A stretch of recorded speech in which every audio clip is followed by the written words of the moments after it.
এই ছাগলের বাচ্চা ছাগল, বলিউড বুঝোস? বলিউড কারে বলে? এটা কি বলিউডের প্রোডাকশন বাজেট কত ছবি?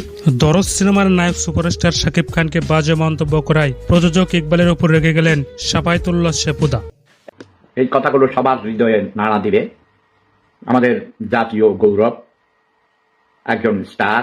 তো এই কথাগুলো শোনার পর আমার কাছে খুব খারাপ লেগেছে। সম্প্রতি একটি ইউটিউব চ্যানেল সাক্ষাৎকারে প্রযোজক ইকবাল বলেন, শাকিবের দরজ সিনেমা ফালতু লো বাজেটের সিনেমা। যারা শাকিবের দরজ সিনেমাকে বলিউড সিনেমা বলে তারা ছাগল গাধা ছাড়া কিছু নয়। ইকবাল আরো বলেন, অনন্ত জলির ঢাকার ইন্ডাস্ট্রিতে একটাই সুপারস্টার, শাকিব খান কোনো নায়কই না। এবার প্রযোজক ইকবালকে নিয়ে মুখ খুলেছেন সাফায়েতুল্লাহ সেপুদা। প্রযোজক ইকবাল প্রসঙ্গে সেপুদা বলেন, একজন স্টার, কিন্তু এই কথাগুলো শোনার পর আমার কাছে খুব খারাপ লেগেছে।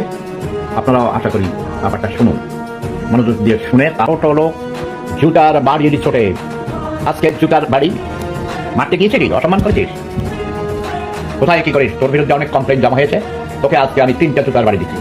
এটা তোর বাম গালে আর এটা তোর কপালে। আসামকে 3টা জুতার বাড়ি দিলাম আজকে এই জুম্মার দিনে। আলতু ফালতু ফকির নির্ভর করি, ছোট লোক, এর কাছে মাপ চাইবি, জাতির কাছে মাপ চাইবি। সো বন্ধুরা, ভিডিও ভালো লাগলে ভিডিওতে লাইক কমেন্ট করতে ভুলবেন না।